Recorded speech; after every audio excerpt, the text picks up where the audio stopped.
Greetings, ladies and gentlemen. This is Vandal Drummond and Fredo Esparza. This past Saturday, we did an edition of LuchaWorld. It was LuchaWorld number 18. And just one day later, we learned of the death of Hector Garza, who passed away from lung cancer at the age of 43.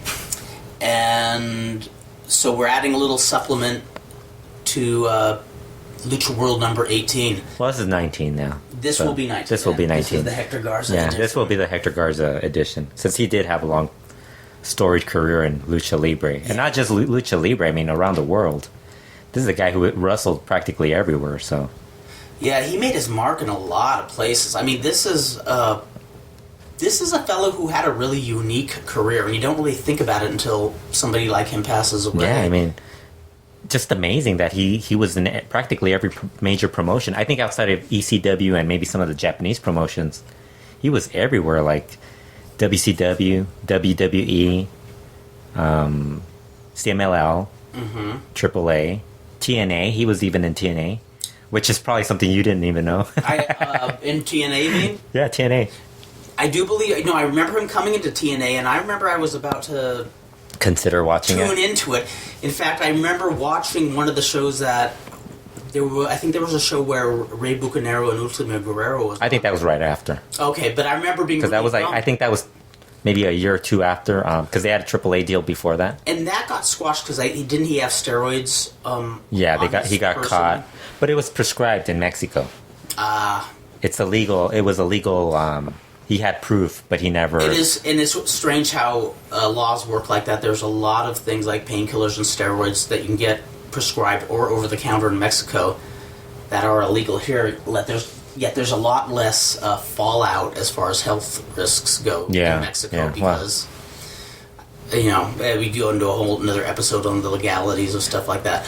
But Garza, I first saw him in 1995 when Ron Head used to send me these awesome tape compilations of just a little bit of everything that was going on. He's the one who turned me on to ECW TV, what was going on in New Japan, All Japan, and he sent me a number of CMLL tapings, but mostly featuring Hector Garza. He was just saying, this guy is awesome. And that was the first time I saw him do his corkscrew plancha, which blew my mind at the time. What was it called? The Tornillo. I love Tornillo. That. God, that was beautiful. Yeah.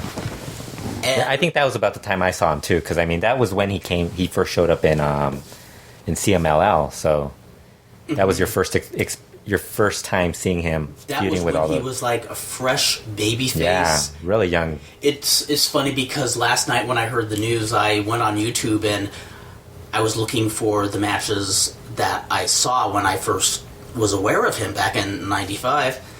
I found one of him versus Satanico. And that's probably the most famous portion of his career, as far as like early in his career. And might be his biggest, his most successful feud at the time too, because I mean, everything else afterwards, I mean, there's so much wrestling that you start watching as you get older. Yes. It doesn't mean as much as what you saw like in the 90s. Oh, it's so true. It's so true. And it was a feud with Satanico too, which is... Yes. That basically... I mean, that's golden. Yeah, and that basically put him on the map as a bona fide star, too. Yeah, Satanico was the gold standard when you're feuding with that guy. Yeah, because, I mean, before that, he was a Monterrey star. Garza was such a big Monterrey star at the time. One of the pretty boys. One of the... With Latin Lover. That was another guy that started with him. Well, and that's what was so funny. When I was watching the match last night, I saw a lot of him in the last 7 or 8 years, and how... It was the same wrestler, yet those two looks were really different, and without. But it's still, you could still see the same. Yes, because he was a handsome man. Yes, but it wasn't that young guy anymore. You know what I mean? He still had he looked more like a heel. He did. He had a better heel look. He was a good-looking, kind of wily, like sleek head cap. Whereas when he was younger, he was the pretty boy. The pretty boy. The pretty boy. In fact, the only time I was ever in his presence live was the Peace Festival weekend when wrestlers from almost every country were out here. That was a big show. That was a big show. Well, the day after that show, he and Dr. Wagner both made an appearance at the All Nation Center. Boyle Heights. Oh, really? And that was a really fun show because, some of the wrestlers who were in town for the Peace Festival were on it, plus a lot of fans from out of town were at the Peace Festival. And I remember there was this one young woman who was, she was with a friend of hers who was into wrestling, and she didn't really know much about wrestling, but, back then there weren't a lot of, hot chicks out there for all the, wrestling fans to go crazy over. Yeah. But there were a lot of hardcore fans there, and a lot of the guys were kind of, magnetically veering toward this woman and trying to kind of get her attention. And, she was polite, but she wasn't really into any of them. And then it was as if Fistico and I were leaving the building, because we had to split early, and Hector Garza is walking in a pair of shorts and a tank top, and the girl's jaw just drops. Were these short shorts like what Dave Meltzer's story was about? Yes, but he was Hector Garza, yeah, so damn it, yeah. he could. No, Dave Meltzer was talking about how the one time he saw him in person, or the first time he saw him in person, Hector is wearing like a t-shirt and short shorts, like really short shorts, and he's like only a guy like him can pull that off. Exactly. Yeah. Exactly. Yeah. And this girl her jaw just dropped, and she just said something like, "Oh my God, look at this man!" And all the guys just looked at each other and shrugged like, "We got no shot." But see, I think that when he got older, and that's the difference between him and Latin Lover, whereas guys will hate Latin Lover because the way he looks, the way he acts. Hector Garza, they kind of accepted him as a cool, this guy's a cool guy. It always felt that way, like with him. What do you think the difference is? What do you think made that I think difference? the look. He didn't have that. He wasn't as pretty as Latin Lover when he got older. Gotcha. Yeah, it was more of that. He evolved in a sense. Yeah, more of a. He wasn't. Plus, I think his whole act was more of a heel towards. He was more of a heel. Yes, and even when he evolved back into being more of a babyface, he still had a lot of the heel stuff, but it worked as a babyface too. I mean, he looked wily and sly, and the first time I actually saw him was about that time too. But I think that was around the time. You have those times where you're not really watching a lot of wrestling. Mm-hmm.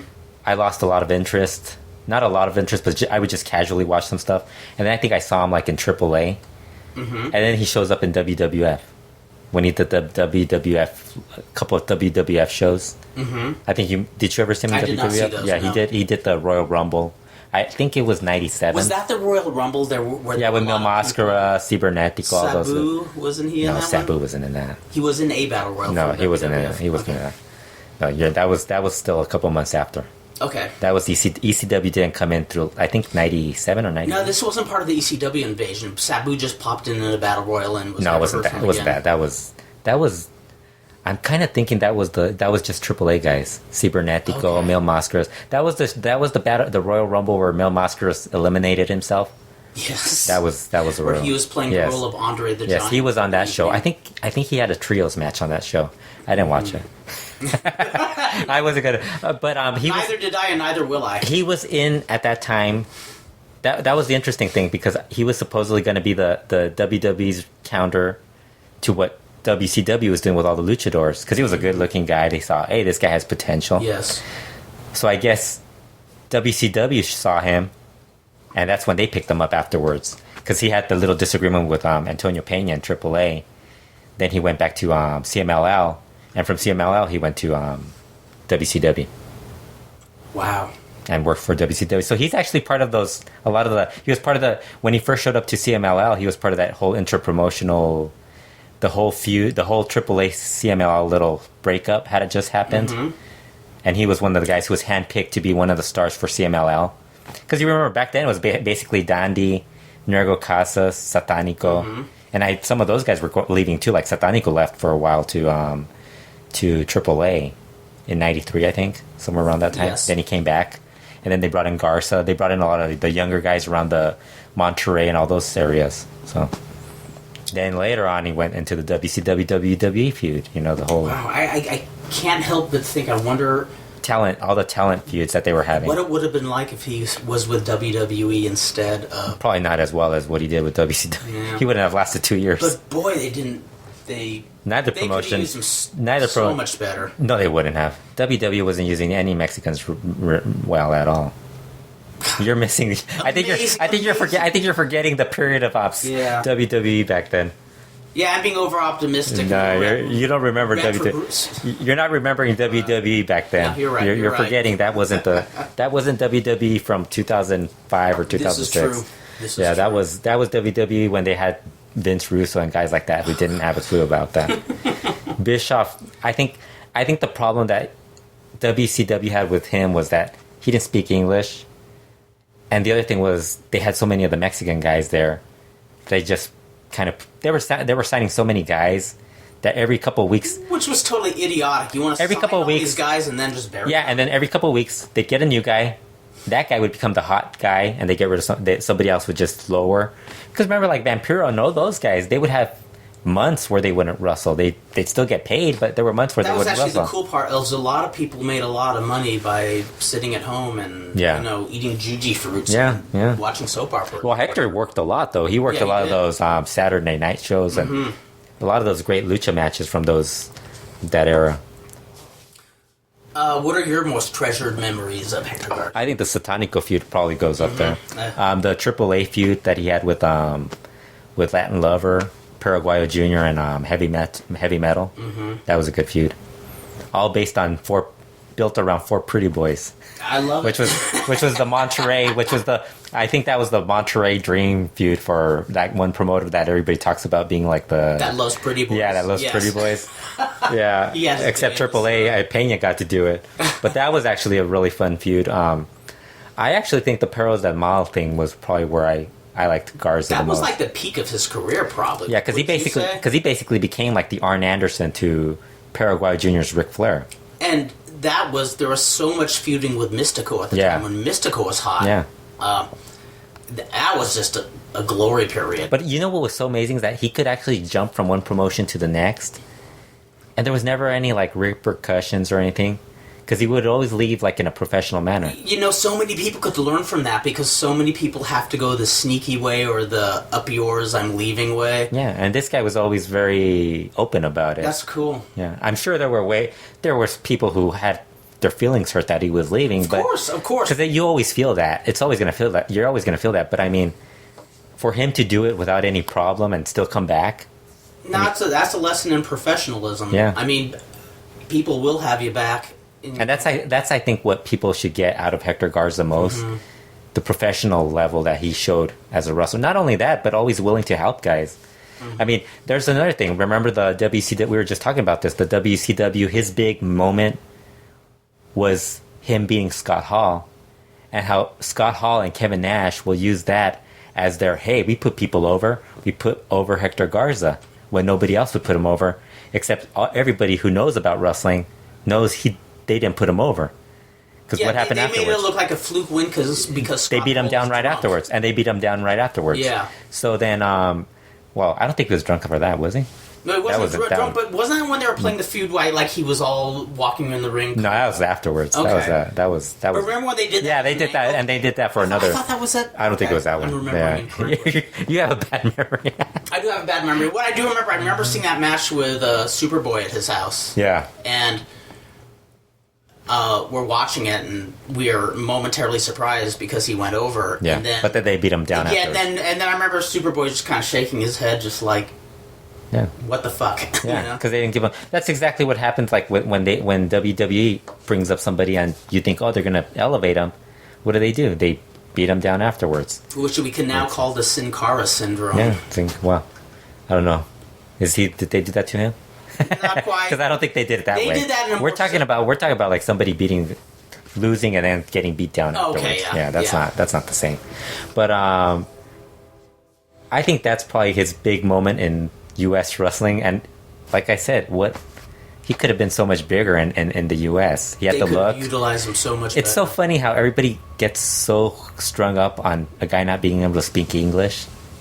And it's like... If any of these ignoramuses could figure out, in Texas and California, they pushed guys to the stars who couldn't speak English. Well, you get somebody to speak for them. It's like Larry Madison when he was arguing about Mil Mascaras. why he didn't include me in Moscow is because he was a big star in Mexico, but not a big star in the U.S. And what happens as soon as he says that, Dave Meltzer says, "Yes, he was." He was a big star in California. He drew everywhere. He was out drawing guys in other parts, and he mentioned other parts that he had been a star. That promotion that he holds the belt to this very day. He may be a very arrogant individual, but hell, he knew how to market himself, and he was over. He was way over. And it's like, it just amazes me. Like, you can't have a good-looking dude. Maybe he can't talk. Don't have him talk. Have him say a few lines, just like one line. We don't need a guy who can tell us a monologue to open a show, 15 minutes. Exactly. Get a manager out there. I initially liked what they did with Sin Cara and WWF, how he came out there, did his stuff, and left. He's a man of no words. He just gets in there and leaves. But they can't be happy with that. They always have to have more. I mean, do you really want to have Triple H talk for 15 minutes? No. I mean, wouldn't it be greater if he talked maybe for a minute? You know what? You just hit upon something very good. I like it if wrestlers didn't talk at all. Yeah, shut up. It'd be fine if some of them, like a couple of minutes, but I mean, seriously, you don't really need guys to tell you their whole life story. That's why I can tell you nothing about what's going on in the WWE, because it's a lot of talking. It is a lot of talking, and you can get the point over a lot more quickly. And it's like when you hear about guys talk about how in Mexico, we were having this discussion on various pages about guys who could have gotten over in Mexico. And I mentioned Jerry Lawler being one of the guys who I thought would have been a huge star in Mexico.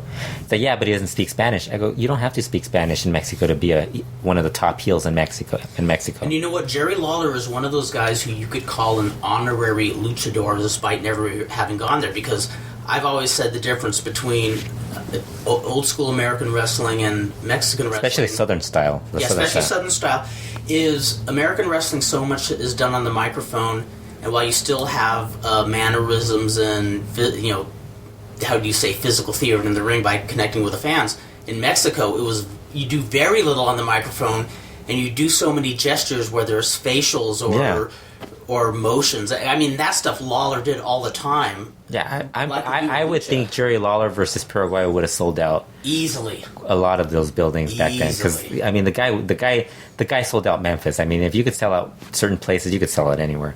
But with Hector, I just never really got the. I mean, he was going to get a shot with TNA, and then that whole thing with the steroid thing happened, and that's partly his fault for not knowing. Yeah. When you're traveling, you should really check out drug laws. The legal. You probably shouldn't be carrying. And either way, even if you have a prescription, you probably shouldn't be carrying anything. No, you shouldn't. Yeah. You shouldn't. Unless it's something you really need. That's. It's like that's. That helps gonna add years to your life or something like that. Yeah. That was a shame. Yeah. I mean, it was his fault, but man, that's one where I was hoping they would give him another chance, because I think he would have shined there. I think he still would have gotten another shot now. Mm-hmm. Because I mean, he's still the last year he was still wrestling. He was still a very good worker. Yeah. So he still could have hung around. I mean, I still think if he had not had cancer, he probably would have contributed more to Lucha Libre. Oh, easy. Another easy or pro wrestling in general. Mm-hmm. At least another 10 years, basically. So I was looking on YouTube just for, like I said earlier, I was looking for matches of his, that sort of thing, and I realized when I think of him, the first thing I think of him is the song Mariachi that they opened with him on the movie Desperado. That was his theme entrance for the longest time. Yeah. And I remember even Tell me if that doesn't play, that should give you enough of a reason to book him as a headliner. Exactly. I mean, in fact, when I was cruising YouTube, I found several tributes to him that were actually made a number of months ago. I guess probably when people heard he was sick. Two of the tributes were to this that song. Is that song called Mariachi?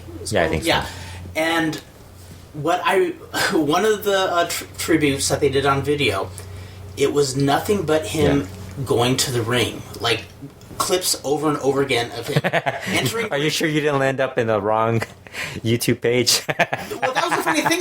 My first thought is, why is he just doing the entrances? But then I realized that entrance was golden, and it wasn't. I realized it just wasn't a bunch of entrances he patched onto one clip. it was entrances he made where he makes certain gestures to somebody in the crowd, or do a pause. He just had a way of him where it was and do that smile, or his innocent gimmick where he would land on his knees and do the little they showed a lot of that. The prayer thing where he would just act like he was an angel or whatever. Exactly, I love that. I always got a kick out of that. That's a great. Yeah. That was a great pose. I remember. In fact, I remember first time I ever saw that was when I saw Negro Casas doing that when he was wrestling Fray Tormenta, the wrestling priest, and after just smacking around the priest, it's actually the comeback, and it's an old heel move, right? Just doing that, and then doing your cross your feet, whatever you do, cross your heart, hope you die, or whatever. In the 1950s, that was one of the first things that made Martin Cardignan famous as a heel. Before he actually owned the promotion, he would fall to his knees in penance, and seeing that the wrestler wasn't going to fall for it, he'd just run on his knees to the other side of the ring in a panic, still holding the prayer.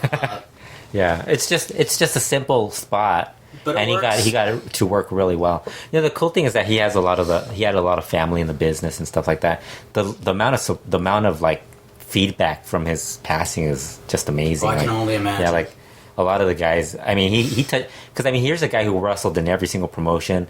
I mean, he was still about a year and a half ago in CMLL AAA. So he had a lot. He had a lot. Did he just start in AAA when? Yeah, right. Yeah, I think he had been there because I think he worked Perros del Mar mostly early. Yeah. Yeah, so probably it happen really quickly. Yeah, because I think he was there for about a year. Mm-hmm. I think he knew he had cancer around a little before the October show. Probably sometime in September. He probably knew because I think he worked his last match October 7th. He announced it October 15th that he had cancer, so he probably knew. And before we started the podcast, you're saying something quite poignant about his brother. His brother talking about his passing and the time. Because they're planning the mass and everything, and they were asking his brother Humberto Garza Jr. if he had a chance to spend time with his brother before his passing. Because when somebody's dying, you go and see them. Yes.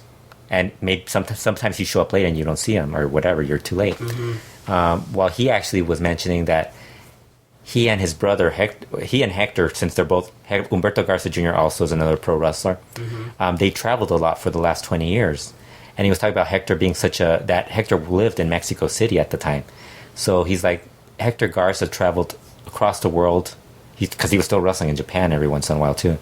And he said, we never really had a chance to talk to each other, but we'd see each other every once in a while, say hi and stuff like that. It's like, but when he had cancer, that's the sad and happy thing about getting cancer. He's like the last 8 months I spent all that time with my brother, and he was saying that and it was just a great time. He's like, there's highs and lows, but you get to experience them together. I just love that. He didn't cry or anything. He wasn't. Yeah. I think they all knew already that it was. Well, and that's just a wonderful thing, because you hear so many people saying, "Well, if I die, I want it to be quick. I just want it to be over right away." But I think there's a flip side to that people don't realize, and Humberto Garza put it quite well, in that you get to spend time, and that's the last chance, and that this is your chance. Yeah, you get to be closer with your family, with your brother or your loved one, But they also asked him about what he thought his lasting, what would last in the business from him, and he was talking about basically his professionalism, and he also because he was mentioning how everybody united for that one benefit show for him in Monterey. He's like everybody's like CMLL, AAA, and the independents. All these people joined up to do a show for him. He said the wrestlers showed up, they weren't going to get paid, and they still showed up. And they were willing, if somebody told them that they couldn't work, they were willing to accept the punishment or whatever. But he said there was no punishments or anything. And he was talking about how the other thing he wanted everybody to remember about his brother was that he was a happy person. Mm-hmm. He was very happy. He wasn't somebody who was like... He was very much kind of what you saw, because you always got the feeling whatever character he was playing. Whenever you saw...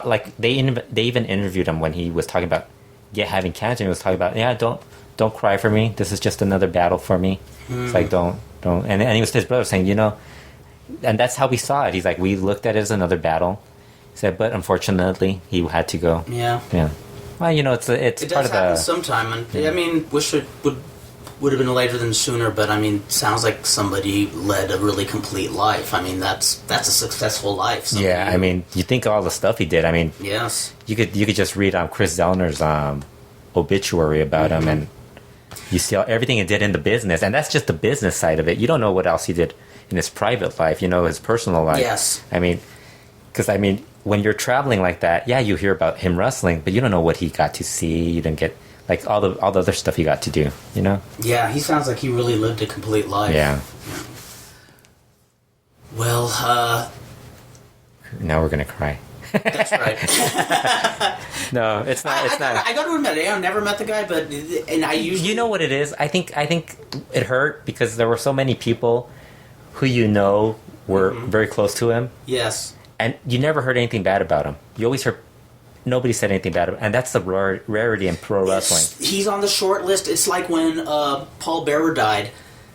There was another guy on the short list of somebody that you didn't hear a lot of people saying, "Oh, he ripped me off. He was." Yeah, and we've done podcasts where we've said stuff, and we hear from Dan Farron, and he tells us, "Oh, I was hoping you guys wouldn't say anything negative about him." No, honest to God, and we try not to because we try not to. But if there was some glaring. It's a story. If there's a news story to it, you have to tell the whole thing. Exactly. I don't want to just... If it's something public. Yeah, and especially if everybody who knows us know how we feel about somebody, I don't want to throw this podcast where we're just, like, doing this big... Yeah, like robots, we're just, like... I mean, there's other podcasts where they could get that and there's some people who have both good and bad in them, and the story is complete if you show them warts and all, I mean... Everybody has their drawbacks, and some are more glaring than others. When we were talking about like the Scott Hall thing with Hector Garza, it's so funny how he got to experience both sides of a guy who puts you over, Satanico, and a guy who doesn't put you over. Yeah, that's true. And then uses that as a reason, as proof that he put somebody over. Isn't that weird? Like, that is, and I think that's where he got that. He got it more from Satanico, realizing... He learned from the right people, and maybe that's what helped him be a good person. Maybe it helped him experiencing both sides of somebody claiming to put you over and somebody really putting you over, and him knowing the difference. And him being able to, pass that along to some of the younger guys. Because he got to work with a lot of the young guys, and a lot of the guys who are now headliners in CMLL were barely starting when he was there. I mean, like Sombra, La Mascara. We were talking about Angel de Oro and some guys who are so many guys, to be really Mascara Dorada, all those guys, Rush, a lot of guys. Cool. Tejano Jr., another guy in AAA. A guy who's just getting better every day. Yeah, he left a very nice little tribute to Hector Garza too. And I think over the next few days we're going to be seeing more and more of these tributes. Yeah, he was just an amazing performer. He just somebody you don't see every day. Well, I think that probably wraps it up, but we just wanted to spend a little time. Was there anything else you wanted to share about him before we... No, well, you should probably bring up that we'll be doing another podcast this week. Probably. That's right. That's a good doing idea. three in a week. I know, we're becoming compulsive, obsessive now. Pretty soon we're going to start charging people. Yeah, just drop a dime into your computer every time you listen to one of our podcasts. We're going old school. No PayPal, just drop quarters. We'll be doing a show. Next show will be... We were actually going to try to combine it with Kevin Kleinrock, but we figured we'd just split it up since they're two different... Very different subjects. Yeah. And I thought this would... I think we both thought this would be nice to devote solely to Garza. Yeah. This Thursday... Kevin Kleinrock will be on and will be discussing his Kickstarter program that he has going, and that will be Thursday night at 9 o'clock. I should be posting it on Friday, so yes, or maybe Thursday night. I don't know. Yeah, depends on my mood. Yeah, I'll bring some coffee over, some Starbucks. Well, you're not going to come over. You're going to be at we're doing it. Yeah, we're doing it over the phone. But before I go home and put it in the phone, I'm going to drop a big jug of Starbucks. Oh, okay. You're going to have some Starbucks next to you. You're going to be up for 3 days, and then after you post the podcast, you're going to do a podcast of your own, just talking about everything else because I'm drinking so much coffee and I'm just so excited. But don't drink too much. You don't want to start apologizing. Yeah, I've been making a lot of apologies lately to people who know me. Hey, like I said, Hector Garza would have enjoyed the whole. I'm sure he would have enjoyed the fact that we see some joy or some humor in our lives. You know, Exactly. He wasn't somebody who he enjoyed life. Get out there and live life. Yeah. That I think is the message. I think that's what the message Hector Garza would have liked everybody Yes, to. I agree. Okay, ladies and gentlemen, thank you for listening to our tribute to Hector Garza, and I recommend anybody who is not overly familiar with him or new to watching wrestling, hit YouTube, punch in his name, you'll find a lot of stuff. There's no shortage of great Garza material out there. Until next time, ladies and gentlemen, live life.